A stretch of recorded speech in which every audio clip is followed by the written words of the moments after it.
Your ranch heroes aren't coming for you, sweetheart. Back away from her, you slick little coward! Tell your boys to drop it. You first, Snake. You all right? Untie me and let's finish this. She means nothing to you. Wrong answer. She's under our roof now. The stagecoach shouldn't have made it this far. Everyone in Copper Hollow said so. The pass through Blackwood Ridge turned mean in October and stayed mean until April, sometimes May. By November, it was outright murderous. Ice collected on the rock faces overnight and made the trail look deceptively solid, a lie that had killed better drivers than old Pete Mackey. But Pete was stubborn, and the mail-order contract paid triple. So there he was, fighting a 6-horse team through a blizzard that had come down from Canada without any warning, the wind screaming sideways, the snow so thick a man couldn't see his own boot tops. The trail clung to the eastern face of the ridge like a nervous child gripping a fence rail. On the left, solid granite. On the right, a drop that swallowed the eye, hole inside the coach. Cora Linwood braced her boots against the opposite bench and kept her breathing steady. She was 24 years old. She had survived worse than this. She told herself that. She believed it. The coach lurched hard to the right, and she grabbed the window frame. Through the frosted glass, she saw the edge close, too close. The rear wheel throwing up a spray of loose gravel that disappeared instantly into the white. Nothing below. Her stomach dropped. She heard old Pete cursing God and horses in equal measure somewhere above her. Then the lad horse screamed. Cora moved before the sound finished. She threw the door open and was out of the coach before it stopped swaying, her boots hitting the ice-packed trail and her knees bending low to catch the landing. The cold hit her face like an open hand. Her breath came out in a hard white cloud, and the wind stole it immediately. She took it all in fast. The lead horses had tangled in their traces, panicked, pulling against each other instead of forward, which meant in about 30 seconds, they were all going sideways off the cliff. Together the horses, Pete, the coach, and whatever was left of her worldly possessions. There was an axe lashed to the luggage rack on the coach's rear. She'd noticed it when they loaded up at the relay station in Copper Hollow. She'd noticed it the way she noticed everything quietly, filing it away because you never knew. She scrambled around the back of the swaying coach, yanked the axe free with both hands, and moved to the luggage straps. Heavy canvas and leather, frost-stiffened, tied under the mountain of trunks and freight that was pulling the coach's center of gravity in exactly the wrong direction. She swung. Once, twice. The axe bit through the first strap and the tension released with a sound like a gunshot. She moved down the line, working fast, her arms burning. The coach rocked again. She planted her feet wide and kept swinging. Third strap. Fourth. The luggage shifted, one trunk sliding free and vanishing into the storm without a sound, and the coach settled just barely, just enough. She dropped the axe and moved to the horses. She knew horses. Her father had taught her. You didn't grab at a panicked animal, didn't yell, didn't force. You put your hand out, and you let them feel you. You stayed calm so they could borrow some of it. She worked her way up the left side of the team, hand over hand along the harness, talking low. The lead horse, a big gray gelding with wild eyes, swung his head toward her. She pressed her palm flat against his jaw, kept talking, kept breathing slow. The horse slowed, then stopped. Then the other horses followed him down, one by one, until the whole team was standing still and trembling in the snow, their breath fogging in great ragged clouds around Cora's head. She exhaled. That was when she heard them coming. 4 riders materializing out of the blizzard, like something carved from the mountain itself. Heavy coats, broad hats pulled low, horses that moved sure-footed on the ice. They came in a loose line and pulled up short when they saw her standing there in the traces of a half-wrecked stagecoach, axe abandoned in the snow behind her, one hand still pressed to the gray gelding's jaw. The lead rider was the biggest. Not the tallest, though he was tall but big, in the way that came from years of hard work and harder living. Dark hair, going silver at the temples.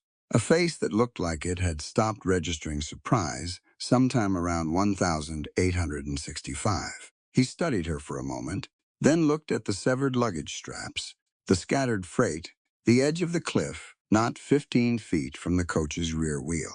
He looked back at her. She looked back at him. "Gideon O'Cullen," he said. His voice was the kind that expected to be heard the first time. "Cora Linwood." She didn't move her hand from the horse. The second rider pushed his horse up alongside. This one was broader, with a blacksmith's shoulders and a jaw set tight with some permanent irritation at the world. His eyes moved over her, once, quick and assessing, and something flickered across his face that Cora recognized on instinct. Contempt. The casual, habitual kind. "That's her?" he said. He wasn't quite talking to Gideon. He wasn't quite talking to himself. It was the tone of a man who wanted to be heard, but maintained the appearance of not caring if he was. "Hell of a thing, sending us a half-breed for a Rory," one word, from Gideon, flat and final as a door closing. Rory's jaw tightened. He looked away. Gideon didn't raise his voice. He didn't even look at his brother when he spoke. His eyes stayed on Cora, steady and direct. "Up on this mountain," he said, "a person is measured by their hands and their heart, not their skin color or where they came from." The wind threw a sheet of snow between them. It settled. Cora said nothing. She'd learned a long time ago that some silences were the right response. She held Gideon's gaze long enough to let him know she'd heard him and that it registered. And then she turned her attention back to the horses. The two younger riders had dismounted, the smaller one wiry, with careful eyes that took in the scene methodically, the way a man took inventory before making a decision, moved to the right side of the team without being asked, and began checking the harness for damage. The youngest came around the rear, pulled the axe out of the snow, and ran a thumb along the blade with genuine appreciation. "3 straps in under a minute," he said, mostly to himself. He glanced up at her, with something open and unguarded in his face. In that wind, she didn't answer that either.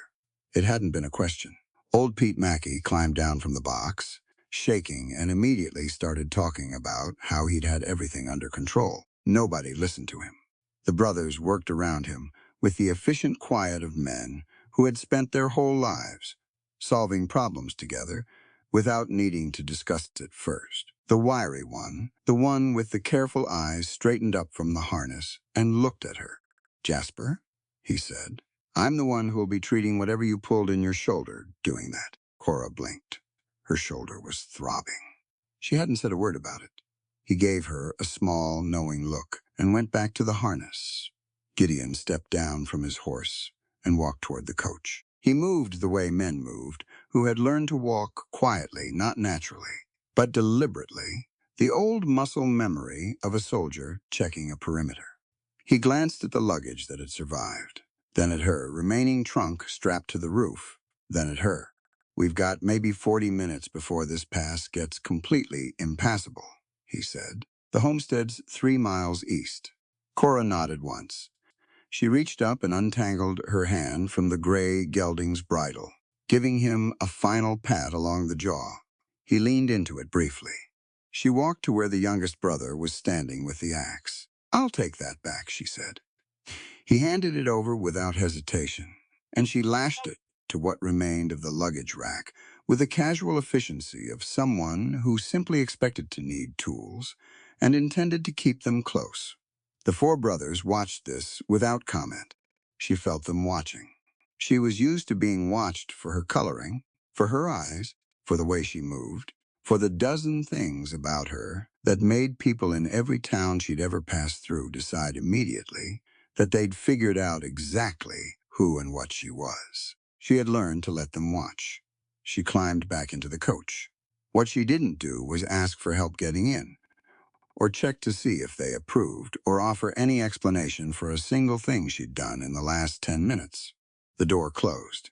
After a moment, She heard Gideon's voice outside, measured and calm, organizing the descent. She heard the horses move, heard the creak of the coach as they got underway, felt the trail tipping carefully downward toward the east. She pressed her back against the cold bench and let out a long breath. The saddle beside her shifted with the coach's motion. Heavy, innocuous looking. Old leather darkened with years of hard use. She put her hand on it once, briefly, and then let it go. 3 miles to the homestead. She looked out the frost-rimmed window at the blizzard and the white mountains swallowing the world, and something deeply held and long guarded in her chest stayed exactly where it was. She wasn't ready to trust yet, but she was listening. The fever came for her that night. Cora had felt it building on the ride down from the pass, the slow creeping heat behind her eyes, the way her hands had gone clumsy when she unbuckled her saddlebag. She'd recognized it. Malaria didn't announce itself. It just arrived, the way it always did, like an old debt coming due. She made it through supper. Barely. She ate what was put in front of her, answered questions in short sentences, and kept her spine straight against the chair, back through sheer stubbornness.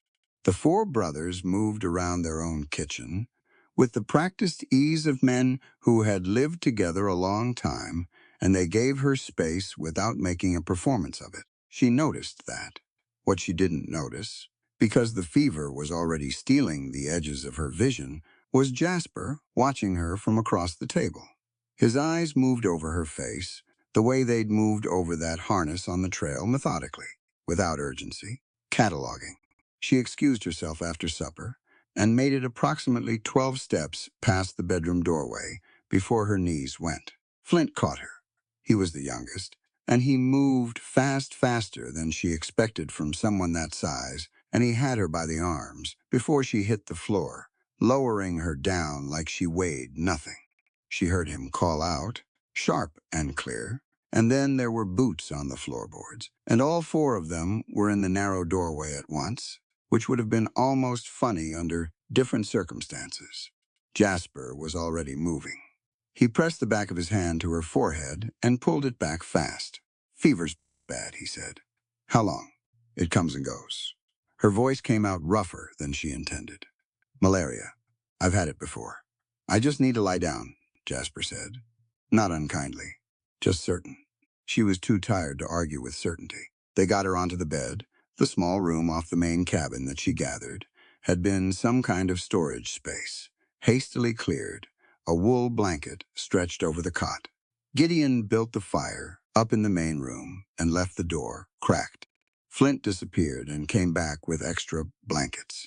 Rory stood in the doorway. With his arms crossed, jaw set in the particular way men held their jaws when they didn't know what to do, and it bothered them. Jasper worked quietly at the small table near the window. He'd pulled out a wooden crate that apparently served as his medical kit, and was working from memory, mixing things by feel in the low firelight. Dried yarrow, honey, something that smelled sharp and green. Cora drifted. She knew she was drifting, and she fought it.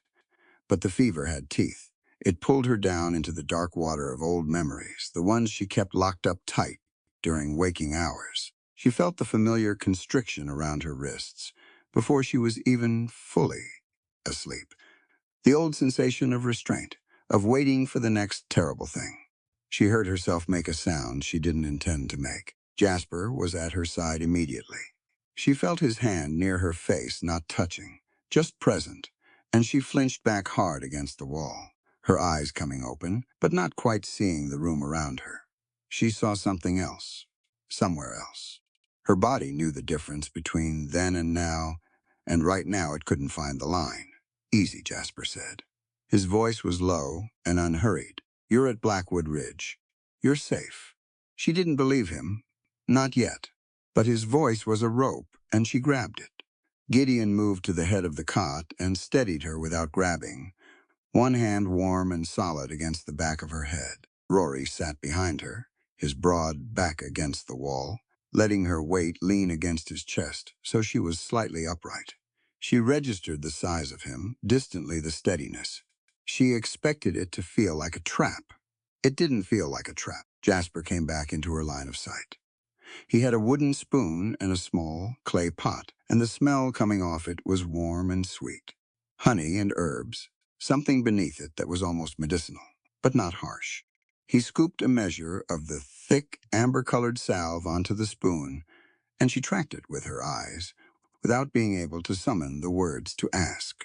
She could feel the genuine anxiety in the hands holding her, not the performance of concern, the real thing. The fever had taken everything except her instincts, and her instincts were very good. Her whole body was rigid. Every muscle braced the way muscles braced when they'd learned that relaxing was dangerous. The panic was still there, buzzing at the base of her skull. But underneath it, quieter, was the warmth of the fire and the steadiness of the hands and the smell of honey. She had been cared for so rarely in her life that she almost didn't recognize it. Jasper held the spoon close and waited. He didn't push. He didn't pry her jaw open or force anything. He just waited, his eyes on her face, patient as a man who understood that trust couldn't be manufactured. Cora looked up at them, Gideon's face above her, tight with controlled worry. Rory's jaw still set, but his hands gentle. Jasper in front of her, steady and calm and waiting. Her dry, feverish lips parted. "Put it in my mouth," she moaned. The sound came from somewhere exhausted and unguarded, and the moment it did, the moment she surrendered that fraction of control and let them in, she felt something in the room shift. All three of them went very still, not frozen, just careful, like men who understood suddenly that they were holding something fragile and extraordinary, and that their job right now was not to break it. Jasper placed the spoon gently. The salve was warm and almost unbearably sweet, the herbs underneath it carrying a faint bitterness that grounded her. She swallowed reflexively, and the warmth spread down through her chest. Nobody said anything for a long moment. Flint appeared in the doorway with a damp cloth, and Jasper took it without looking up and pressed it gently to her forehead, and she closed her eyes and stopped fighting the fever and let them take care of her. She woke twice more that night. Both times, there was someone in the chair by the door. By morning, the fever had broken. Jasper was asleep in the chair, head tipped back. When she opened her eyes to gray winter light, she lay still for a moment and took inventory of herself. Weak, hollow, but clear-headed in the particular way that came after a fever broke everything quiet, everything in sharp focus. On her wrists, where the blanket had slipped, the old scars were visible in the pale morning light, faded silver white against her brown skin. She pulled the blanket up without hurry. Jasper was already awake. She hadn't heard him move. He said nothing. He looked at her face, not at her wrists, asked with his eyes if she was all right, and she answered with a small nod. And that was the entire conversation. In the kitchen, she could smell coffee and something cooking. She could hear the low rumble of male voices, careful and quiet, trying not to wake her. She lay in the narrow cot in the borrowed room and stared at the ceiling and thought about the spoon and the honey and the 3 pairs of hands that had held her up while she fell apart.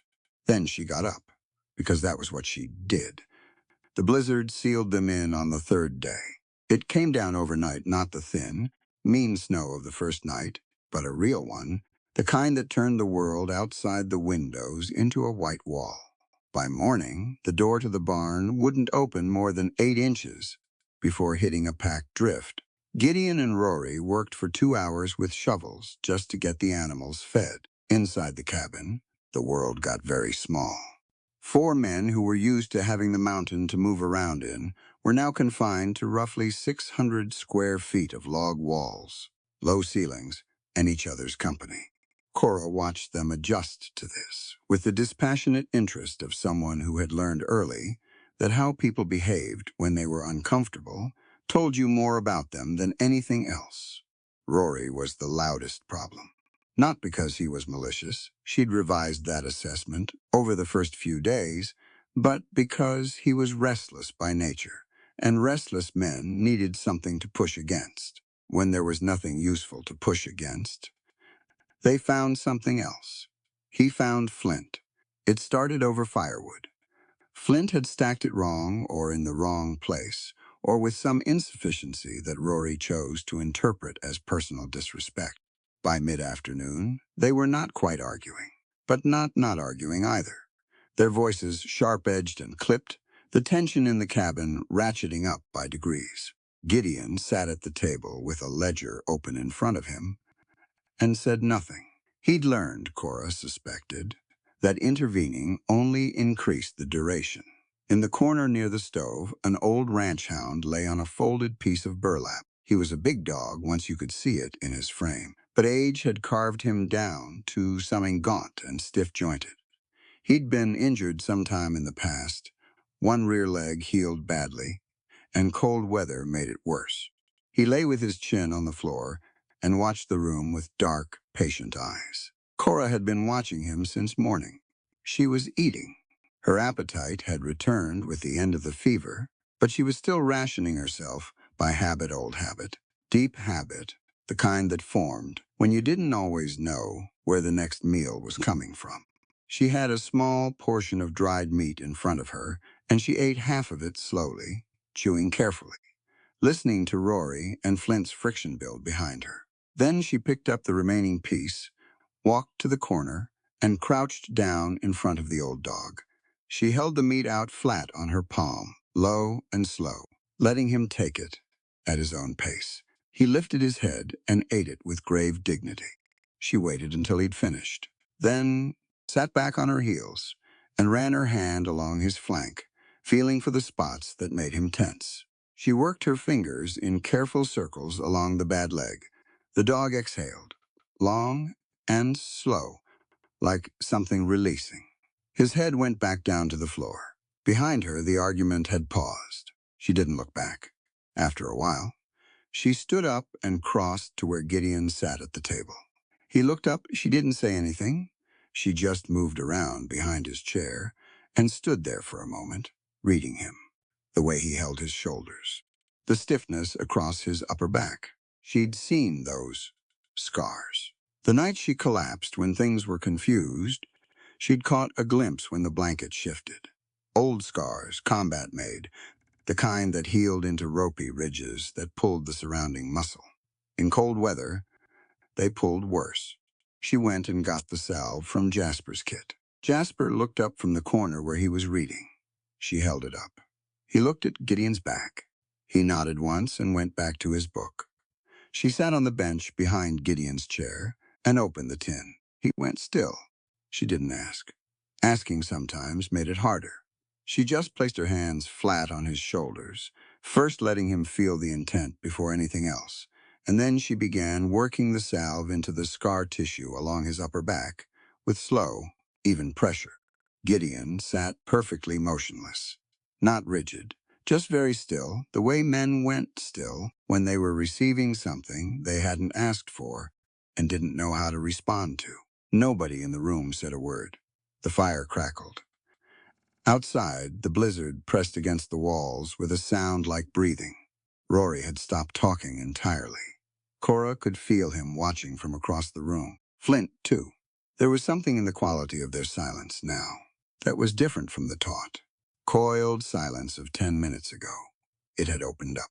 She worked until the tension went out of Gideon's shoulders. He breathed differently after that. Deeper. She closed the tin and put it back without ceremony. That evening, Gideon moved the lamp to the center of the table and put 3 extra chairs around it without saying why. One by one, the brothers drifted over and sat down. Rory last, his jaw still set, but the hard edge gone out of it. They all looked at Cora. She understood. She'd been reading her father's old Bible since she was 6 years old, not for religion, particularly, but because it was the only book she'd owned until she was 12. After that, she read anything she could get her hands on. She had a small collection in her trunk novels, mostly a volume of poetry, a natural history of the American West that she loved unreasonably. The natural history was gone with the trunk. She'd left it deliberately in the end. But she had the novel. She'd kept it in the saddlebag, and it had survived everything. She went and got it. came back to the table, sat down in the chair nearest the lamp, and opened it to the beginning, because they hadn't heard any of it. She read aloud. Her voice was steady and clear, not performed, just the voice she used when she read to herself, slightly quieter, shaping the sentences with the pauses she felt they deserved. The story moved through the warm lamplight, and the four men around the table went quiet in the way men went quiet when they'd stopped thinking about whatever was bothering them. Rory was the most surprising.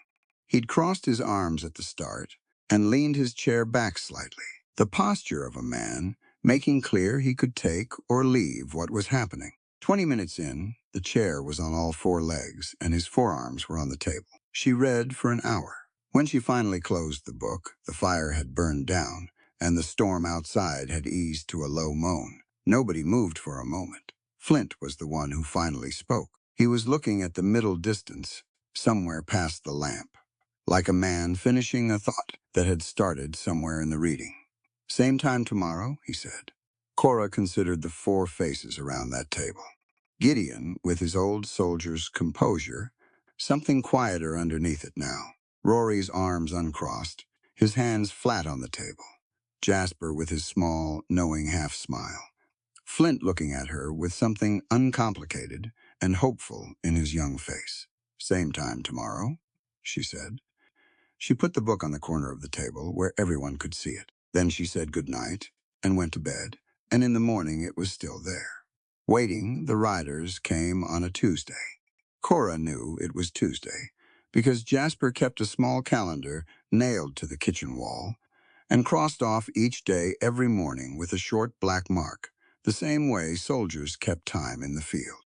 She'd noticed it her first morning, out of the fever, and found it oddly comforting proof that someone in this house believed days were worth accounting for. She was in the yard splitting kindling when she heard the horses. Not one or two, several. Moving together with that particular cadence of riders who weren't in a hurry because they didn't think they needed to be. She set the axe down and picked up the hatchet instead and walked to the corner of the cabin where she could see the trail without being immediately seen. 6 horses, 7 riders, 1 pair, double-mounted. They came out of the tree line in a loose group and spread across the yard with the practiced ease of men accustomed to occupying space that didn't belong to them. The lead rider was on a black horse, and even from 50 feet away, Cora could read him without any difficulty at all. She'd seen men like Percival Vance before. Not this specific man, but this particular construction of man, the expensive coat over the soft hands. The posture of someone who bought other people's labor and had stopped thinking of that as a choice a long time ago. His face was well-fed and cold, and he surveyed the O'Cullen homestead with the expression of a man looking at something he'd already decided was his. The brothers came out of the barn, Gideon first, then Rory, with the sledgehammer he'd been using on a split fence rail still in his hand. Jasper and Flint came around from the far side of the structure, unhurried, taking up positions without appearing to coordinate. They did it the way they did most things as a unit, without needing to discuss it. Cora stayed at the corner of the cabin, watching. Vance brought his horse to a stop and looked down at Gideon with a smile that was entirely performance.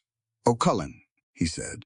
He reached inside his coat and produced a folded sheaf of papers, thick and official-looking, and held it out without dismounting. "My condolences on your father. A hard loss."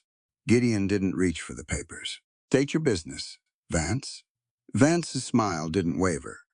He had the particular patience of a man who had learned that patience, when backed by money and lawyers, was its own form of violence.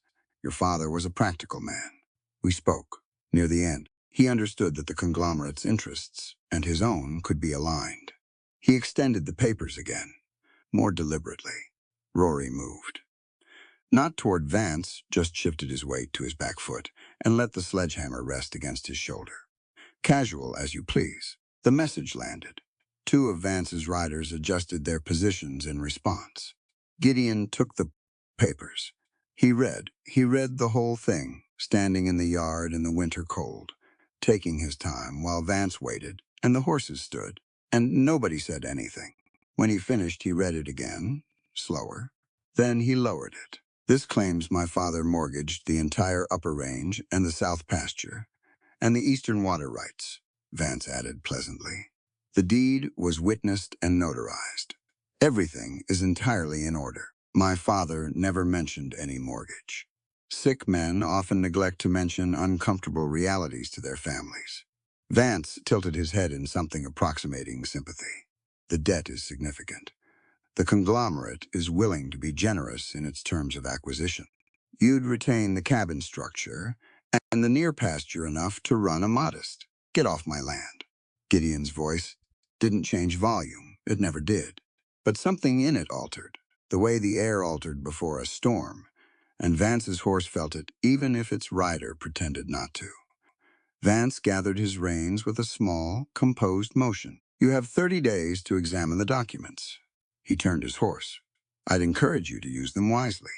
The riders left the way. They'd come unhurried, certain of their ground. When the last horse disappeared into the tree line, Rory drove the head of the sledgehammer into the frozen dirt, with enough force to send a crack through the yard 6 inches long. "He's lying," he said. "Obviously," Jasper agreed. He was already looking at Gideon. Gideon was still looking at the tree line. He hadn't moved.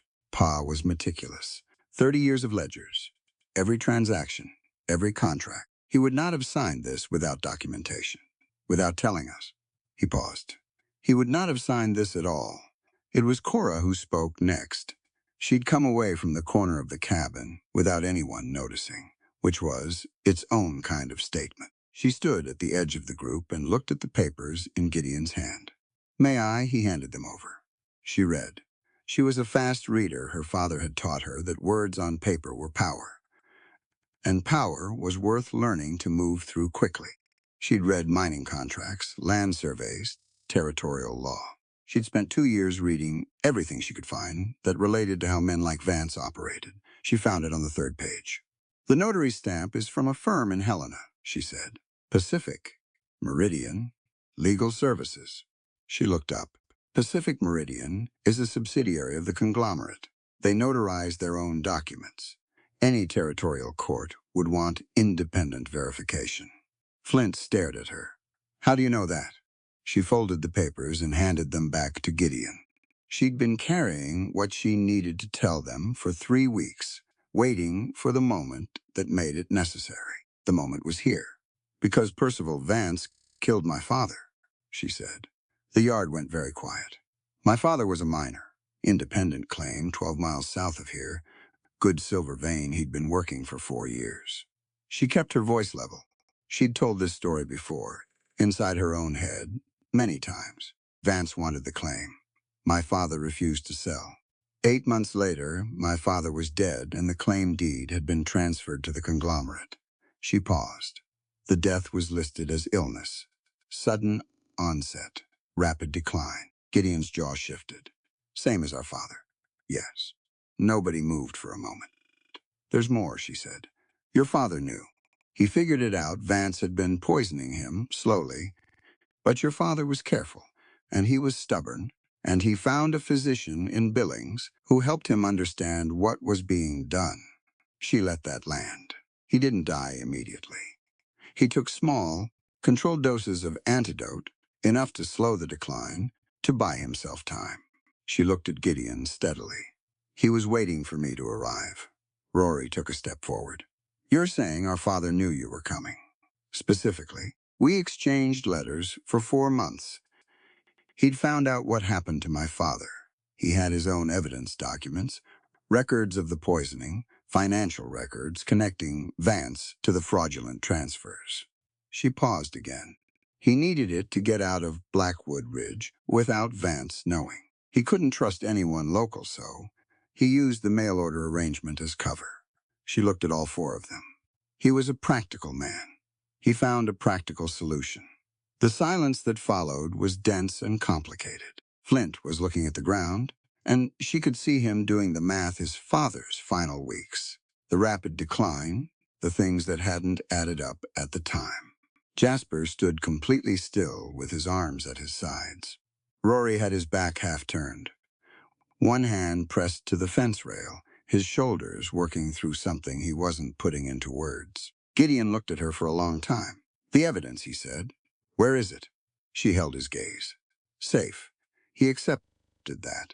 He had the instincts of a man who understood operational security, and he recognized it in others. He nodded once slowly. 30 days, he said. Less, if Vance decides he's tired of waiting. Rory turned back around. The grief was there on his face now, raw and brief before he put it somewhere she couldn't see. "So what do we do?" Gideon looked at the papers in his hand, then at the tree line, then at the four faces around him, his brothers, and Cora. "We build our case," he said, "and we get ready."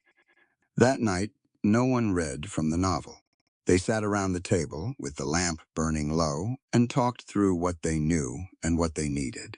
And Cora answered every question they put to her clearly and completely, except the one about the evidence. On that, she said only, "When it's time, you'll see it." Rory started to push. Gideon stopped him with a look. She went to bed late and lay in the dark, listening to the wind move along the roof, and thinking about her father and about the old man who had written her careful, formal letters from this mountain, who had spent his last weeks buying time so that the truth could get out. She hadn't been able to save her father. She intended to finish what someone else had started. The cattle drive was Gideon's idea, and it was a good one. 300 head of O'Cullen cattle still up in the high south pasture, the very pasture Vance's fraudulent deed claimed as forfeit. Leaving them, there was leaving them exposed. Vance's men could scatter them, claim them, destroy them, and there wasn't a thing the law in Copper Hollow would do about it, because the law in Copper Hollow had been on the conglomerate's payroll since 1871. Getting the herd down into the valley meant 2 days of hard riding. It meant leaving the homestead. Cora understood the calculus without being told. She also understood, and did not say, that it was the window Vance would be looking for. She'd been watching his riders since the visit. They weren't subtle, not because they were careless, but because they didn't think they needed to be. 3 men on rotating patrol along the timberline east of the homestead. They changed positions at roughly the same intervals each day. She'd tracked them for a week from the kitchen window and the corner of the barn and the spot on the south fence where a loose post gave her a clear line of sight to the ridge. She said nothing about this to the brothers. Not because she didn't trust them. She did by now, in the careful and provisional way she trusted things that had earned it. But she didn't want to be told to stay inside. And she knew with certainty that if she shared what she'd observed, at least one of them, Rory, most likely would tell her to stay inside. She was not going to stay inside. The morning the brothers left, she helped them pack. She checked Gideon's horse's left front shoe, which had been sitting loose, and tightened it, with the nail set from the blacksmith shop before he mounted. He looked down at her from the saddle. "Bar the door after dark," he said. "Of course," she said. He held her gaze a moment longer than was strictly necessary. Then he turned his horse, and the 4 of them went up the south trail into the gray morning, and she watched them until the tree line swallowed them. Then she went inside and got her revolver. It was a Colt single-action Army, 0.45 caliber, 4 years old. Her father had given it to her the month before he died, though neither of them had known that at the time. She cleaned it every 3rd day, and she shot accurately to 70 yards under good conditions. She'd had reason to know this for certain. She loaded all 6 chambers and tucked it in her belt and went about her day. The first sign came at noon. The timber line to the east was wrong. She couldn't have said precisely what was wrong about it. The tree line looked the same as always, but the birds were behaving differently. She'd grown up watching. Her father read a landscape, and she'd learned to do it herself, and the birds along that ridge were flying the flushing pattern, something moving through the timber. More than one something, not deer. 2 coordinated. She moved the old hound to the back room and latched the door. Then she went to the blacksmith shop. She had work to do there, real work, legitimate, a repair on the hand pump housing she'd been meaning to get to. She did it with the shop door open and her revolver on the workbench beside her, and she watched the yard through the gap while her hands worked. They came in the late afternoon, when the light was low and the shadows from the timber stretched long across the yard. Not Vance himself. 4 men. 2 with torches already lit, despite the fading daylight, which told her everything she needed to know about their intentions. She didn't wait for them to see her. She went out the back of the shop, through the gap in the rear wall she'd identified on her second day at the homestead, and came around the far side of the cabin. She moved fast and low and quiet, the way her father had taught her in the hills south of Billings, when she was 12 years old, and the world was already showing her that being quiet and fast sometimes meant the difference between living and not. She made the cabin, got inside, got her saddlebag, her documents, the novel, the few things that mattered, and her saddle. Always the saddle. She was 30 seconds from the back window when she heard them breach the blacksmith shop door. The fire started fast.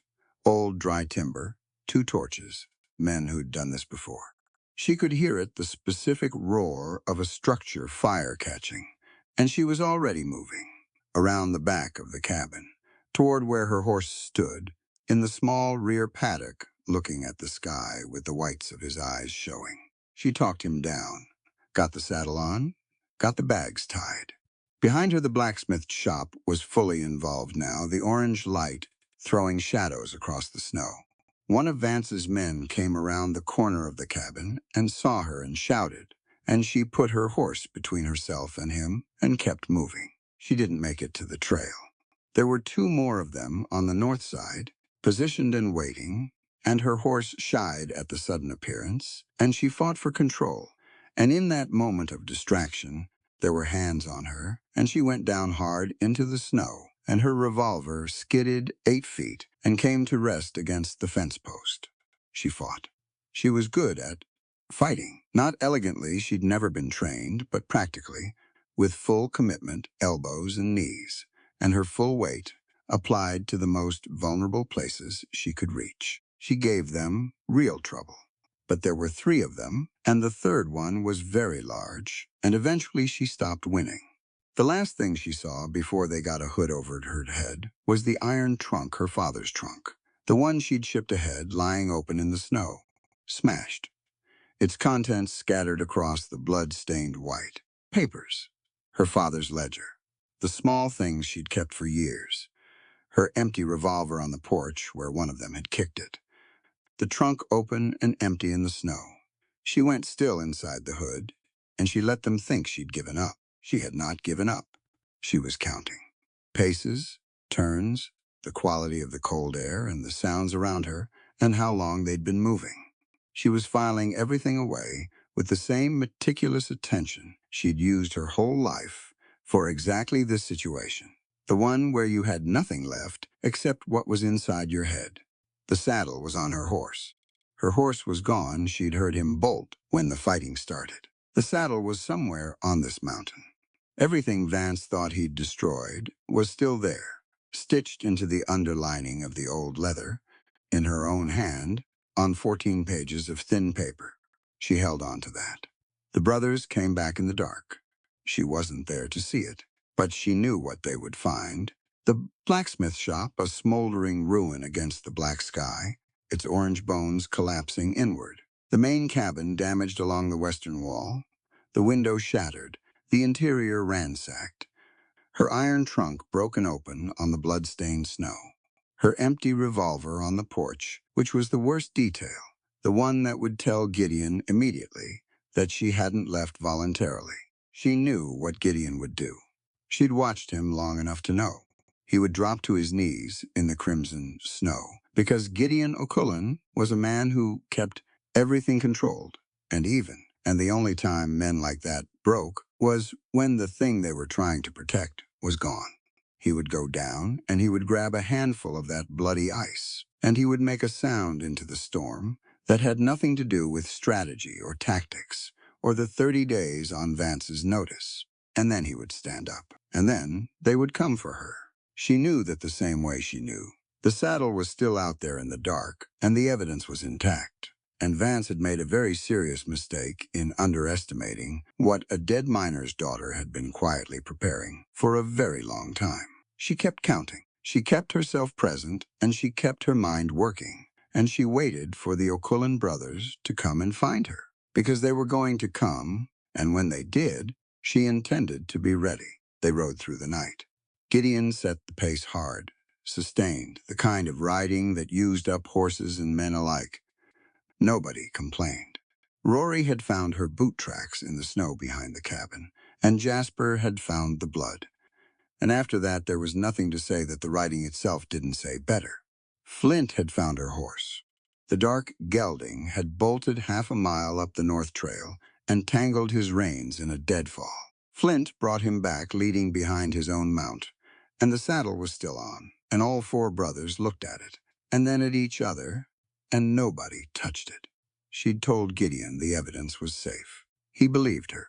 He didn't know why exactly. He was not a man who trusted easily or quickly, but he believed her, and so the saddle came with them, cinched to Flint's pack horse, and they rode for Copper Hollow.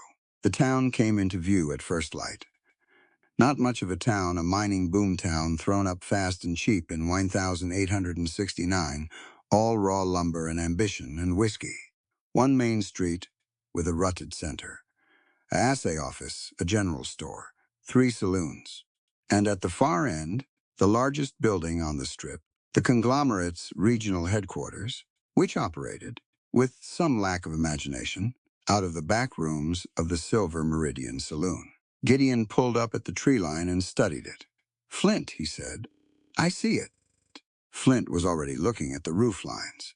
The Silver Meridian had a 2nd-story balcony running its full length, and the general store, across the street, had a flat roof accessible from the outside staircase on the alley side. He checked his rifle without being told, working the action quietly.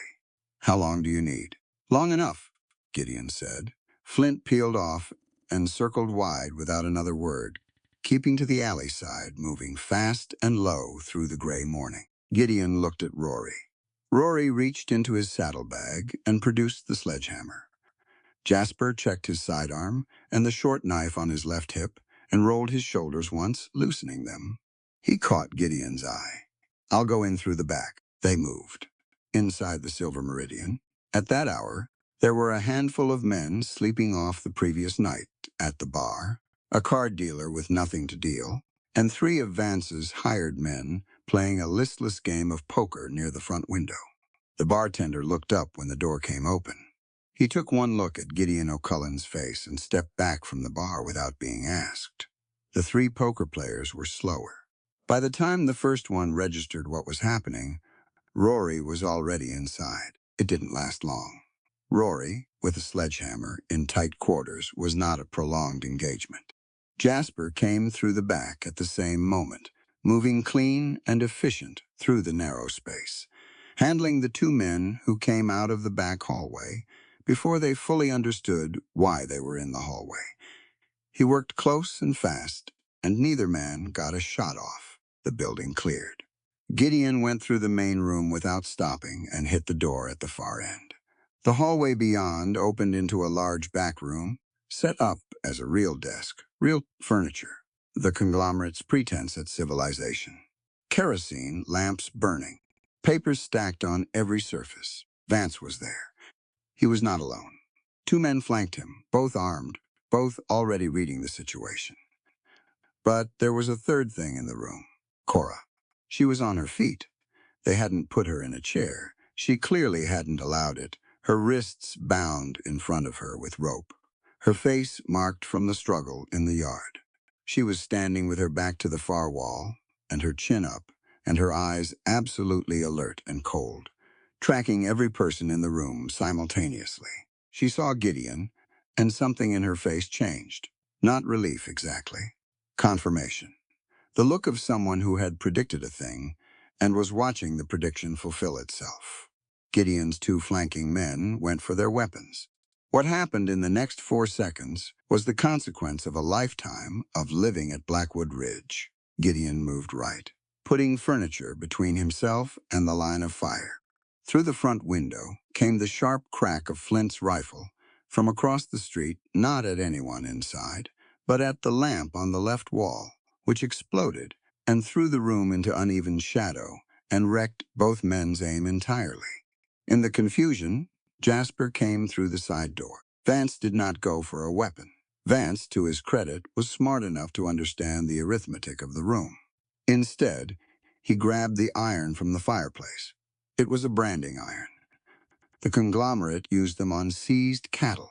It had been sitting in the coals, and it came out glowing orange at the tip, and Vance crossed the room and got it within 8 inches of Cora's face before he spoke. "Tell them to stand down."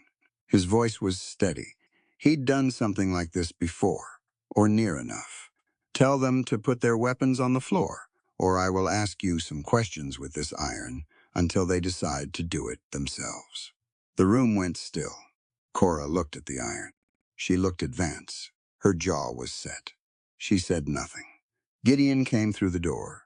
The shot was tight, the iron was close to Cora, and Gideon was not a man who took shots he wasn't certain of. He was certain of this one.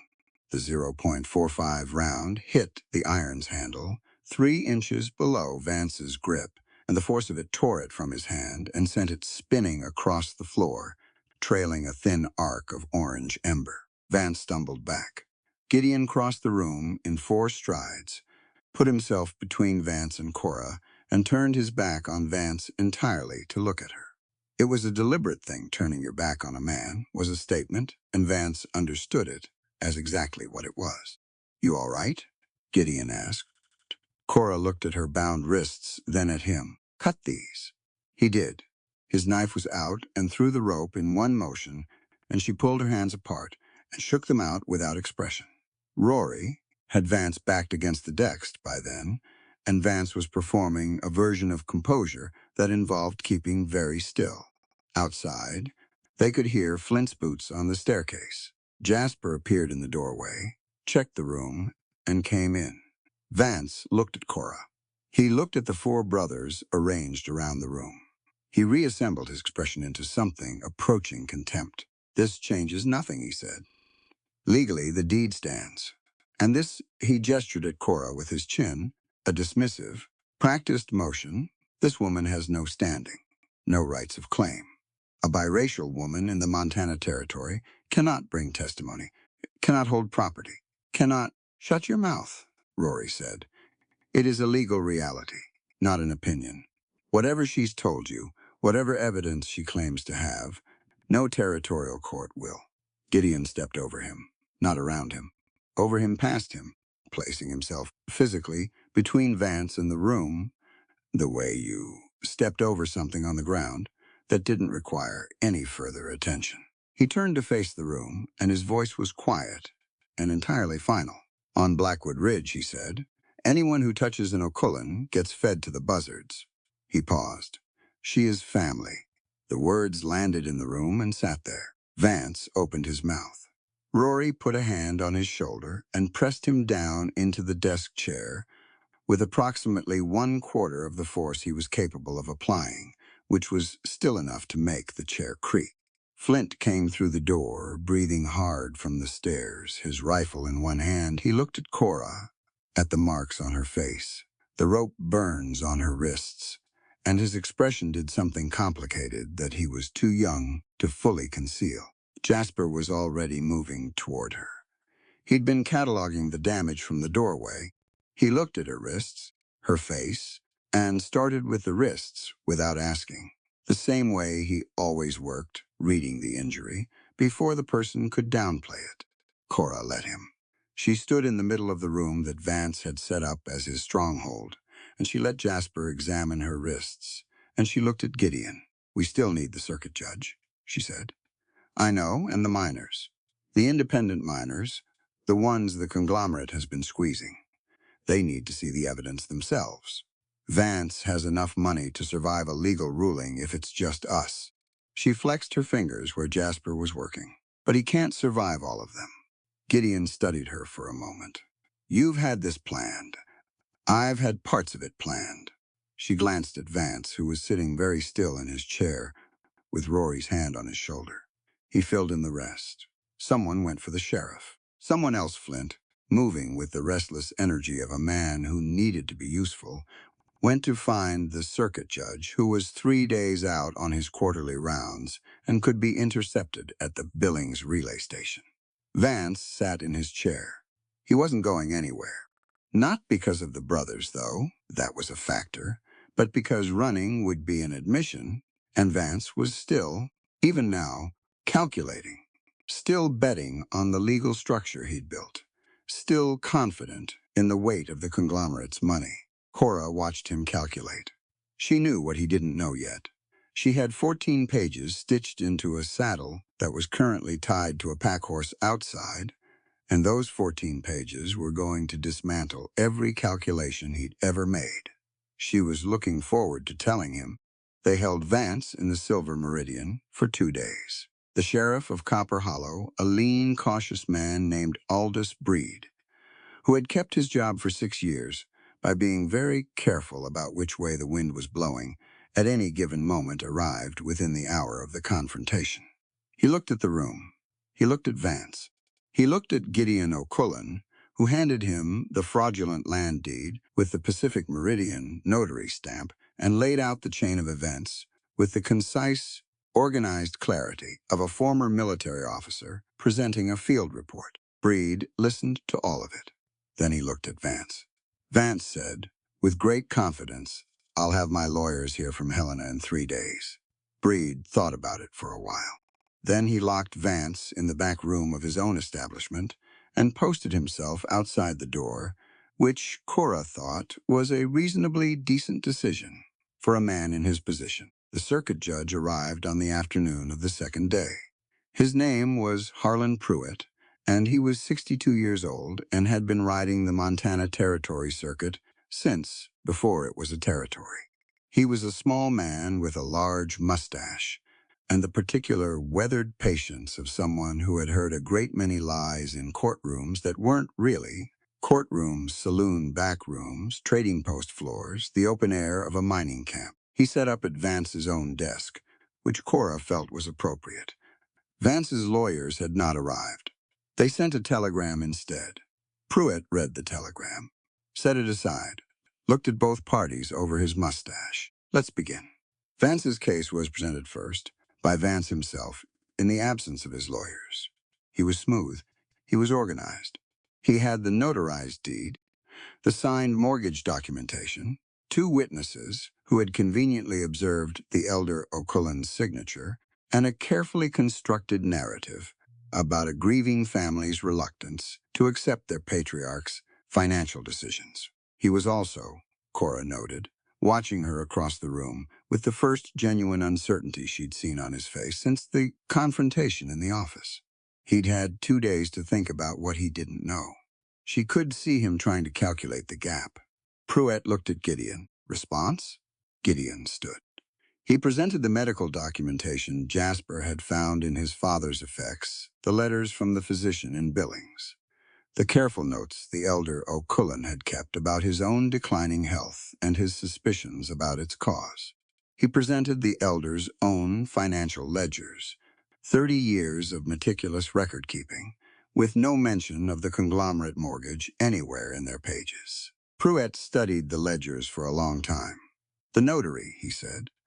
"Pacific Meridian Legal Services," Gideon said, "a subsidiary of the Pacific Continental Mining Conglomerate. They notarized their own transaction documents." Pruitt looked at Vance. Vance said calmly, "A coincidence of corporate structure, entirely legal at the time of..." "There is additional evidence," Cora said. The room looked at her. Vance's expression went very still. Pruitt looked at her over his mustache. "And you are Cora Linwood." "My father was Edmund Linwood, independent mining claim, Silver Fork Creek, 12 miles south of Blackwood Ridge. Deceased 1871. The conglomerate acquired his claim deed 18 days after his death." She paused. "I have documentation connecting his death to the same pattern of poisoning used against the elder O'Cullen, and financial records placing Vance at Silver Fork Creek in the 6 months prior to my father's illness. She'd been carrying this for 3 years. She kept her voice even. Vance leaned forward. Whatever she claims to have, she cannot produce it. Her trunk was destroyed. My men confirmed. Your men, Cora said, confirmed what you told them to look for. She looked at Gideon. He walked out of the room. He came back 60 seconds later, carrying the saddle, her saddle, the old dark leather one, that had come off the trail from Copper Hollow on the back of her horse, and spent 2 days on Flint's pack horse without anyone touching it. She set it on the table in front of Judge Pruitt. Vance stared at it. She could see him not understanding. He'd had her trunk smashed and searched. He'd verified. The documents were gone. He had been thorough. He had not known what to look for. She picked up Jasper's small surgical knife. She'd asked to borrow it that morning, and he'd handed it over without a question. And she worked the tip carefully, under the stitching, along the inner flap of the saddle's underlining. The stitches came apart neat and clean. She'd put them in herself, with a curved needle and waxed thread, on a night in Billings 3 years ago, when she'd understood that what she was carrying was something men would kill to destroy. She pulled out the folded papers and laid them on the desk in front of Pruitt. 14 pages, thin, strong paper, her father's handwriting on the first 6, and her own on the remaining 8. Financial records she'd painstakingly reconstructed from memory, and from the copies she'd managed to preserve. The physician's report from Billings on the elder O'Cullen, a sworn statement from a conglomerate employee who had approached her 2 years ago with a guilty conscience and a family to protect. Transfer documents showing the systematic pattern of acquisition, 5 independent claims, all following the same sequence, all following the same unexplained deaths. Pruitt read. The room waited. Vance sat very still for the first half hour. Then he stopped being still and started being controlled. A different thing, his hands flat on his thighs, his face arranged into a careful blankness that told Cora he was finally, genuinely afraid. Good. Pruitt read every page. He asked 2 questions, both of Cora, both technical and specific, about the provenance of particular documents. She answered both. Completely. He made notes. Then he set the papers down and looked at Vance for a long moment without any expression at all. The miners came in the afternoon. Flint had seen to that he'd spent the previous 2 days moving through the independent mining camps in the hills around Copper Hollow, talking to the men who worked their own claims, the ones who'd been watching their neighbors get squeezed out or bought out or buried for 3 years. He was young, and he was plain-spoken, and he was persuasive in the uncomplicated way of someone who was simply telling the truth. 17 men filed into the Silver Meridian and stood along the walls. Pruitt presented his preliminary findings to the room. Cora watched the miners' faces. As he spoke, the moment the Pacific Meridian subsidiary connection landed, the moment the pattern of deaths became clear, the moment they understood that what had happened to Linwood and O'Cullen had nearly happened to several of them. Vance attempted to speak twice. Pruitt stopped him both times with a single raised finger. The ruling came at sundown. The fraudulent deed was void. The O'Cullen homestead, all ranges and water rights, were confirmed in the name of the O'Cullen estate. Vance was remanded to territorial custody, pending transfer to Helena proceedings on charges of fraud, conspiracy, and 2 counts of suspected homicide. He was also, incidentally, finished. A man could survive a legal defeat. He could not survive. Have some Fenton independent miners watch his crimes laid out in a territorial court and walk home to talk about it. By morning, it would be in every camp in the hills. By the end of the week, Helena would know. The conglomerate could survive losing Vance. They would cut him off without hesitation, but they could not afford the scrutiny that was now coming. Cora received her father's claim deed from Pruitt's hand. She stood in the middle of Vance's ruined stronghold and held it and looked at it for a long moment. It was just paper. Thin paper, official stamps, her father's name in the clerk's careful script. Edmund Linwood, Silver Fork Creek. She folded it once, carefully, and put it inside her coat. Rory appeared at her elbow. He didn't say anything. He was not a man who found the right words easily, and he seemed to know this about himself because he'd stopped trying to use words for things that didn't require them. He just stood there, solid and present, which was its own statement. She didn't look at him, but after a moment she nodded. Outside the Silver Meridian, the late afternoon light cut long and gold across the main street of Copper Hollow. The miners were dispersing in small groups, talking low. Sheriff Breed was organizing Vance's transport with the efficiency of a man who had just conclusively determined which way the wind was blowing. Flint came down from somewhere a rooftop, probably. He'd been up high all day and landed in the street and looked at Cora with his open, uncomplicated face. "Is it done?" he asked. She looked at the building, at the street, at the four brothers spread across her field of vision like a range of mountains she'd somehow come to navigate by. "It's done," she said. Gideon brought her horse around from the post. Her saddle was back on it, empty now, its hidden work completed, and he held the reins out to her, without ceremony. She took them. They rode home in the dark, and nobody said much. And the stars came out one by one over Blackwood Ridge, and it was enough. The homestead felt different when they got back. It wasn't the damage, though the damage was real. The blacksmith shop a skeleton of charred posts. The western cabin wall boarded up with raw pine planks that didn't match anything. It wasn't the cold, which had deepened in their absence. It was something subtler than either of those things. The place had been violated, and it knew it, and they all felt it the moment they rode in. They spent the first day putting it back together, not talking about feelings, not sitting around a lamp processing what had happened, working. Rory rebuilt the shop door from raw timber before the afternoon light failed, moving with the focused, driven energy of a man who needed his hands occupied. Flint restrung the fence line on the north pasture where Vance's men had cut it. Jasper went through the cabin systematically, inventorying what had been taken or destroyed, making lists in his small, precise handwriting. Gideon fixed the window. Corp split wood. She went at it for 2 hours straight, working through the pile behind the cabin, her breath coming in clean white clouds in the cold air. It was physical and rhythmic, and it required nothing from her except attention and effort, which was exactly what she needed. She'd held herself together for days on intelligence and preparation and stubbornness, and now the thing was over, and her body wanted to do something simple and exhausting. She split wood until her shoulders ached, and the pile was substantial, and the light was going, and then she stacked it neatly against the cabin wall. When she came inside, supper was already on. Rory had cooked. She hadn't known he could cook. She'd seen no evidence of it in the weeks prior. But there was a pot of something on the stove that smelled genuinely good, and he was standing at the counter with his back to the room, not making any announcement about it, just ladling it out when people sat down. She sat down. He put a bowl in front of her without ceremony. She ate.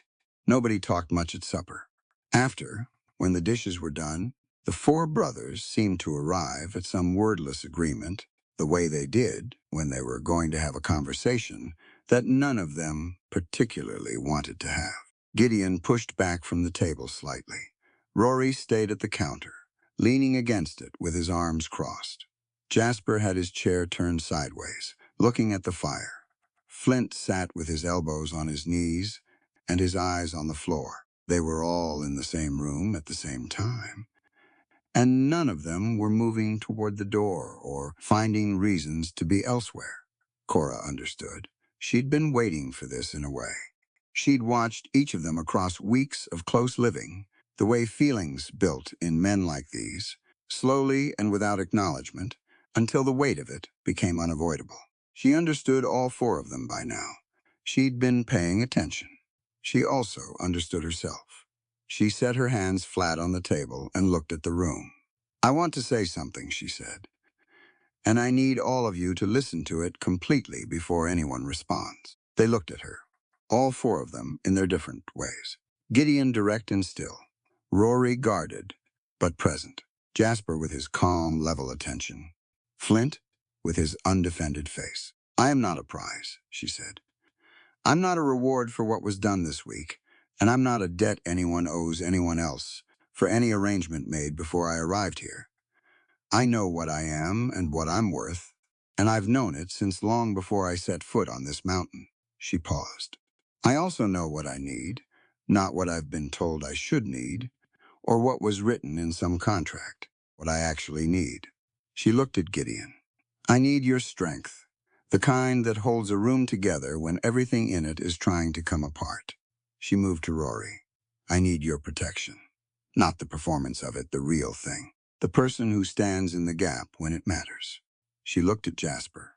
I need your gentleness, the kind that notices things other people miss and doesn't make a show of it. And then Flint, and I need your hope. The way you look at things like they might still turn out all right. I need to be around someone who believes that. The fire crackled. If we do this, she said, it has to be an act of free choice. Every one of us. And mutual respect, real respect, not manners. If anyone in this room has a reservation, or a condition, or something they need to say it now. Because I will not build something on a foundation that has cracks in it. I have lived in cracked foundations, and I am done with them. She stopped talking. She sat back. The room was quiet for long enough that she heard the wind move outside along the eaves. Rory was the first one. He uncrossed his arms. Not a dramatic gesture, he just let them drop to his sides, which for Rory was the equivalent of an open declaration. He looked at her for a moment, then looked away, jaw working. Then he looked back. He nodded. Jasper had been watching her through the whole speech with that particular attentiveness of his, the kind that felt like being genuinely seen rather than assessed. He nodded once, without elaboration. He was not a man who needed to add words to a moment that was already complete. Flynn took a breath, let it out, looked at her with something on his face that was too large for his years, but absolutely genuine. I've known since the second day, he said. I was just waiting. She almost smiled at that. They both looked at Gideon. He'd been listening with his full attention, which was the only way Gideon O'Cullen ever listened to anything. He sat with his forearms on the table, and he looked at Cora for a long moment, measuring not the woman in front of him, but the truth of what she'd said and what it required. You set the terms, he said finally. His voice was low and even. You told us what this needs to be. That's the most honest thing anyone in this room has said in as long as I can remember. He paused. I spent enough years taking orders and giving them to know the difference between something real and something performed. He looked at her steadily. This is real. He nodded. The boundaries dissolved. Not loudly, not with any ceremony. They simply ceased to be the things they had been four men and a woman bound by a legal arrangement and a season's worth of survival, and became something that didn't have a name anyone in 1,874 Montana would have recognized, but that all five of them understood precisely. Cora looked around the table. All right, she said, it was enough. The weeks that followed were the quietest and the best. They rebuilt the blacksmith shop properly this time, bigger than before, with a second room that Rory designed and didn't explain to anyone until it was finished, at which point it became clear it was a library, rough shelves, solid construction, enough space for every book Cora had lost and all the ones she hadn't bought yet. She stood in the doorway of it for a full minute without speaking. Rory stood behind her with his arms crossed and studied his own handiwork. Shelves are level, he said by way of commentary. They are, she agreed. She turned around and looked at him. He met her eyes for exactly as long as he was comfortable with, which was longer than it used to be. She went and got the novel from the kitchen table, the one that had survived everything, and put it on the center shelf. It looked right there. They were learning each other in the way that people who had all been damaged learned things slowly, with setbacks, with occasional mornings where someone woke up carrying something heavy and old and needed the others to give them room. Gideon sometimes sat outside before dawn in temperatures that would discourage a reasonable person, and no one asked him why. Cora sometimes woke in the night from the old dreams and lay still until they passed, and more than once found that someone had quietly left a lamp burning in the hall. Rory broke 3 things in the workshop over a 2-week period and then was fine. Flint disappeared into the hills for a day and a half and came back with 2 rabbits and a settled expression. Jasper watched all of them and said very little and was exactly where he needed to be at the right moment with such consistent accuracy that Cora finally asked him how he did it. "I pay attention," he said. "To what specifically?" He considered this. To what people need versus what they say they need. She thought about that for a while. "That's a hard thing to learn," she said. "Yes." He paused. "You do it too." She did. She'd learned it the same way he had from necessity, from environments where misreading people had real consequences. It was not a comfortable thing to have in common, but it was honest. And honesty, she had decided, was worth more than comfort almost every time. Spring came late to Blackwood Ridge, but it came with conviction. The snow going fast once it started. The south slopes turning green almost overnight. Her father's claim up at Silver Fork Creek was hers now, legally in her own name. She'd been up twice to look at it. The cabin was a ruin, but the silver vein was still there, visible in the rock face where her father had marked it. His chisel cuts weathered but clear. She wasn't ready to decide what to do with it yet. She was letting it be hers first. The night before summer arrived in. Full the air, warm enough to leave the cabin door open. The sky outside the window so thick with stars it looked deliberate. Flint found her on the porch and sat down beside her, and they looked at the ridge together for a long time. "Are you happy?" he asked. He asked things directly. He always had. She thought about it honestly, the way the question deserved. "I'm building toward something," she said. "That's close enough for now." He seemed satisfied with that. He leaned back against the post and looked at the stars, and she heard him exhale long and slow, the breath of someone at rest. Inside, she could hear the others. Gideon's voice low. Rory's laugh sudden and real, the kind that surprised him when it happened. Jasper saying something that made Rory laugh again. She sat on the porch and listened to that, and felt carefully and without rushing it, the early shape of something she hadn't had in a very long time. Home. Summer settled over Blackwood Ridge like a hand laid gently over a wound.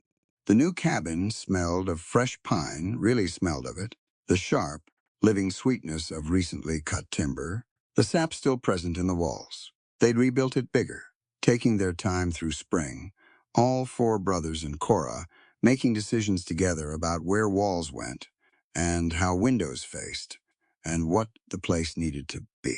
It was a good process, occasionally loud. The result was a structure that felt like all 5 of them had made it, which was because they had. The night was warm. The door stood open to the dark and the stars, and a soft wind moved through from the south, carrying the smell of pine and summer grass, and the distant creek. They had eaten well. Flint had come back from hunting with something worth celebrating, and Cora had cooked, really cooked, the way she hadn't in years, with time and attention, and the specific pleasure of feeding people you cared about. Rory had found 2 bottles of something drinkable in the stores from town. The meal had been long and unhurried, full of the particular ease of people who had stopped performing for each other. The lamp burned low on the table. At some point, without anyone deciding to, the conversation had gone quiet, and the quiet had become its own thing, not empty, not uncomfortable, just present and full. The kind of quiet that meant everyone in a room was exactly where they wanted to be. Gideon looked at Cora across the table. She held his gaze. After all these months, she had learned to hold Gideon's gaze without flinching, which was something very few people managed. He was not trying to intimidate, he never was, but his attention was heavy and direct, and it required you to be solid inside yourself to receive it without backing down. She was solid inside herself. She reached across and put her hand over his. He turned his palm up. It was Flint who blew out the lamp, practical, quiet, without ceremony. The cabin went into warm darkness, and the only light was the starlight through the open door, the silver wash of it across the new pine floor. Years of it fell away, not all at once, but steadily, through the long hours of that warm night, by the hands and the voices and the unhurried attention of four men who had learned slowly and imperfectly and with great effort what it meant to be careful with something that had been broken before. There was no performance in that room, no posturing. Just five people who had come through the same fire from different directions and found each other on the other side. Cora was in the center of it, and she was not afraid. She had spent so much of her life afraid of specific things and of everything, of hands and voices, and the thousand ways the world could take what was yours. She had carried that fear so long it had become structural, something she built around rather than through. She had not expected to put it down. She had expected to manage it forever. She was putting it down. Not because the men around her were perfect, they weren't, and she knew every specific way each of them was difficult, and she expected to know it for the rest of her life. But because she was free, genuinely, legally, bodily free, on her own terms, in a place she had helped build, with people who had looked at everything she was and chosen her without reservation. She was completely in control of her mind and her body. That was the thing she'd been working toward since she was 12 years old in the hills south of Billings, with her father teaching her to read the land and loading a revolver. Full, unhurried, undivided control. At the peak of it, the warm dark, the four of them around her, the starlight through the door, she arched her back and felt the last of the fear leave her body the way a fever breaks. All at once, clean. Her eyes were dark with everything she felt. "Put it in my mouth," she moaned. The words came from a place that had nothing to do with surrender and everything to do with trust. Not the trust of someone who had given up, the trust of someone who had won, who had earned the right to want something completely and ask for it without shame. The night was long. The pine walls held everything. By the time the first gray light came around the edges of the open door, all five of them had found their way to stillness, that deep, layered stillness that came after complete honesty when there was nothing left to protect and no reason to protect it. The warmth of the room was human. The stars through the door were going pale. Cora lay with her eyes open, watching the ceiling. Gideon's hand was warm against her shoulder. Rory's breathing was slow, and even beside her, the restlessness in him entirely gone. Jasper was at the edge of sleep, present even in that, the way he was always present. Flint had his face turned toward the door and the coming light, and she could tell from the quality of his stillness that he was awake and looking at the dawn and feeling all right about what he saw. She had loved her father. She had loved the idea, at various points in her hard young life, of a future that looked like something other than survival. Those were the only loves she'd known with certainty before Blackwood Ridge. This was different, more complicated, more textured, more requiring of her and more given back. She closed her eyes. She slept without dreaming, deeply and completely. For the first time in longer than she could remember, 1 year. It didn't feel like 1 year. It felt like a different life, which it was. Cora stood at the fence at the edge of the upper pasture in the early morning, her coffee in both hands, looking out over the valley below Blackwood Ridge. The light was coming in from the east, the good clear light of a Montana summer morning that made everything look like it had been recently washed. The grass in the pasture was deep green. The creek at the bottom of the slope caught the light and threw it back in pieces. Below her, the ranch was waking up. She could hear it before she could fully see it, the sounds of a working place inhabited by people who were glad to be there. Rory's hammer from the workshop, steady and rhythmic, already at it before full sunrise. Gideon's voice from the barn, low and even, talking to a horse or to Flint or to no one in particular. The creak of the well handle. Somewhere past the south fence, children's voices, high and overlapping, arguing pleasantly about something. The children. That was still new enough that it caught her sometimes, hearing them on the property. There were 7 of them, currently ranging from a 4-year-old crow girl named Addie, who had arrived with her grandmother 2 months ago, to a pair of 15-year-old twin brothers whose particular history Cora didn't share with anyone but Jasper. They slept in the new addition on the east end of the cabin, the long room with the 8 beds and the stove. They ate at the long table Rory had built in pieces and assembled in the yard because it was too large to fit through the door. It seated 14. There were plans to make it longer. The idea had started, as most real ideas did, quietly and without formal announcement. A woman named Clara, passing through on her way to nowhere specific, had stopped at the homestead, asking for water, and stayed 3 days because she was injured and frightened and had no place to go. Cora had not sent her on. Jasper had treated the injuries. When Clara left after 3 weeks, she was no longer frightened, and she went north to her sister's home in Great Falls with a horse and provisions and a written letter from Gideon to the sheriff of Cascade County that contained certain language making clear the situation should be taken seriously. Word traveled. It always did in places where people needed it to. The second woman came 2 weeks later. The first child, a boy of 9, alone came after that. By autumn, they had established something that didn't quite have an official name, but that the independent mining families in the surrounding hills and the Cheyenne and Crow communities in the valley referred to simply as the O'Cullen place, which was where you went when you needed help and had nowhere else to go. The Montana Territorial Office had sent a letter 3 months in, asking some pointed questions about their activities. Gideon had written back with the same concise, organized clarity he brought to everything, outlining the legal basis for a private sanctuary operation, citing 3 applicable territorial statutes, and enclosing a letter of support from Judge Harlan Pruitt. The Territorial Office had not written again.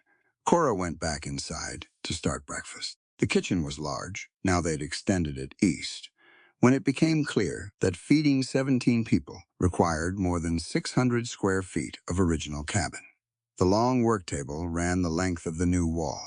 She knew where everything was without looking. The children came in by degrees, the older ones first, quieter, helping with the younger ones the way children did when they'd learned that helping was safe and no one was going to punish them for slowing down. Addie came in last, as she always did, still mostly asleep, her blanket trailing, and climbed directly into the chair nearest the stove without speaking to anyone. Cora put a plate in front of her. Addie looked up at her. She didn't talk much yet. She communicated through proximity how close she sat, which people she chose to be near. She had chosen Cora early, and she chose her consistently, which Cora understood was a statement. "Morning," Cora said. Addie blinked at her. Then she picked up her spoon. Jasper appeared in the doorway with a notebook and the small frown he wore when he was thinking about something medical. He was working on a document, a formal proposal for a traveling medical supply arrangement with a pharmacy in Billings, so they could maintain proper supplies without the 3-day ride every time someone needed something specific. He'd been drafting it for a month. He wrote it and rewrote it and was never quite satisfied, which was accurate to his character. The Moriarty children, he said, without preamble, because he never led with preamble. The younger one's cough is better. I want to watch the older one for another week. All right, Cora said. His color is better. You said that, like you're trying to convince yourself. A pause. I want to watch another week. Then watch another week, she said. You don't have to justify it. He made a small sound that wasn't quite agreement and wasn't quite deflection, wrote something in the notebook, and went back outside. Flint came in from the south pasture with mud on his boots and a piece of damaged fence rail that he set against the outside wall without bringing it inside, which represented genuine growth and which Cora noted privately. He was good with the children.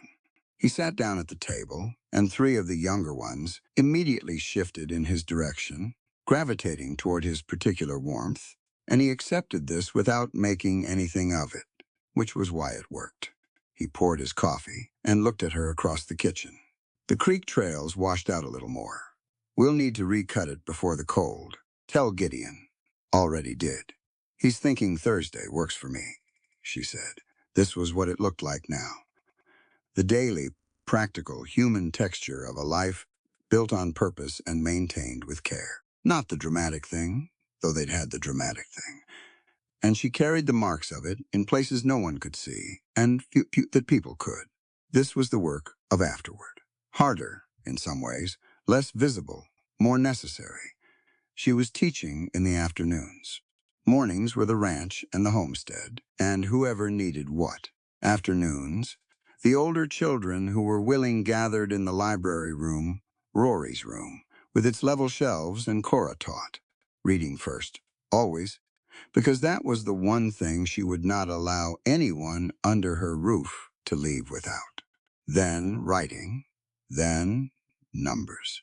Then, if they were there and interested and ready, she read to them from the history of the American West that she'd replaced after losing the first one. She read the real parts, the treaties and the broken treaties, the surveys and the claims, the names of the nations who had lived in every valley she could point to from the upper pasture. She taught them to read the land, too, the way her father had taught her. Which plants were edible, how to track weather, how to find north without a compass, how to read a contract. This last one she taught carefully and explicitly.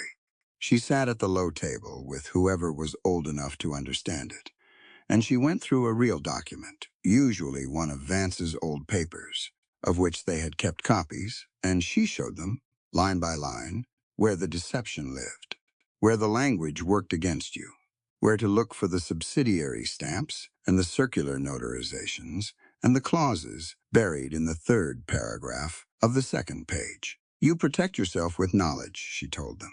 Knowledge first, then skills then. If you have to, the other things. The day moved the way good days moved, with purpose and without drama, one thing following the next, the rhythm of it easy and earned. Rory finished whatever he was making in the workshop and emerged for lunch in a better mood than when he'd gone in, which was how it worked with him. Gideon rode the fence line in the afternoon and came back with his shoulders less tight, which was how it worked with him. Flint tracked the weather coming in from the northwest and made predictions that were accurate more often than not, and announced them to whoever would listen with an enthusiasm that had not diminished in a year. Jasper, at the end of the day, found Cora on the porch. He sat beside her. The light was going amber and long across the ridge, the kind of evening light that made the pine forests look like something painted. He had his notebook. He didn't open it. The proposal is finished, he said. The Billings Pharmacy one. Good. I want you to read it before I send it. She looked at him. Why? He considered this with his characteristic care. Because you read things the way I examine injuries. You find what's wrong before it becomes a problem. He paused. Also, you caught the error in my last letter to the territorial office before I sent it. The date was wrong by an entire month. Yes, she held out her hand. He gave her the notebook. She read. He sat quietly while she read, which was one of the things she valued about him. He didn't perform patience. He just had it. Third paragraph, she said. You've committed to a response time that you can't guarantee in winter. Change it to when conditions permit. Covers the same intent. Doesn't create a breach. He took the notebook back and made the correction without commentary. Behind them, through the open door, someone was laughing. Two voices at once, children, probably Flint instigating something. The smell of supper was starting to come through. Jasper? She said. He looked at her. You know the traveling medical proposal isn't just about medicine, she said. He was quiet for a moment. I know. If we establish a formal arrangement with Billings, we have a documented correspondence with a legitimate business in a territorial city. It makes us harder to dismiss. Officially. Yes, he said. He paused. That's why I wrote it. She looked out at the ridge. She thought about Vance's face the moment Pruitt started reading those 14 pages. The specific collapse of a man who had believed his own power was permanent. Power was never permanent. That was the lesson. But so was damage, and so, if you built it right, was something better. The door behind them opened, and Addie appeared, blanket still trailing, pointing back inside with great authority for someone who had not yet said a complete sentence in anyone's hearing. "She wants us to come in," Cora told Jasper. He stood, extended a hand to help her up, which she took because she felt like it, not because she needed it inside. The long table was full. All 7 children, various degrees of washed, the older ones helping the younger ones with plates and cups, and the complicated logistics of a meal with 17 people and finite chairs. Rory was at the stove with a look of territorial concentration. Flint was conducting some kind of demonstration that had 3 children riveted and 2 skeptical. Gideon stood at the head of the table, not seated yet, looking at the room with an expression Cora recognized she'd seen it in him for months now, more and more often. It was the expression of a man who had expected his life to amount to one thing and was watching it become something else entirely, and finding that he preferred the something else. He looked across the table at Cora. She sat down at the other end. The room filled up around them, the voices and the movement, and the ordinary, beautiful noise of a household that had been built on purpose, one choice at a time, by people who understood the value of what they were building, because they knew exactly what it was like to have nothing. Outside, the last light left Blackwood Ridge. The stars came out. The mountain was cold and steep and unforgiving to the careless, the way it had always been. That hadn't changed. The winter would come again, and it would be hard again. And there would be things that needed doing that were difficult and exhausting and without guarantee. But the lamp burned in the window, and the table was long enough. And Cora Linwood, daughter of a murdered miner, survivor of things she had never asked to survive, woman who had stitched 14 pages of truth into the lining of an old saddle and carried it up a mountain through a blizzard, sat at the head of her own table, in her own home, on her own land, surrounded by the life she had built with her own hands and her own heart. She picked up her fork. Rory set a bowl in front of her. She looked up at him. He met her eyes for exactly as long as he was comfortable with, which was longer than it used to be, and getting longer all the time. "Shelves are still level," she said. He sat down. "Always are." Flint started talking. Gideon said something quiet that made Jasper look up from his notebook. One of the children knocked over a cup, and the resulting chaos was brief and domestic and ended in laughter. The mountain held them all. And on Blackwood Ridge, as the stars came out one by one over the pine forest and the creek and the good green pasture below, something that had started as a desperate arrangement between a dying man and a woman with nowhere safe to go had become, against all reasonable expectation, a home. Not perfect, not finished, but real. Freely chosen, stubbornly maintained, and in the end that was everything.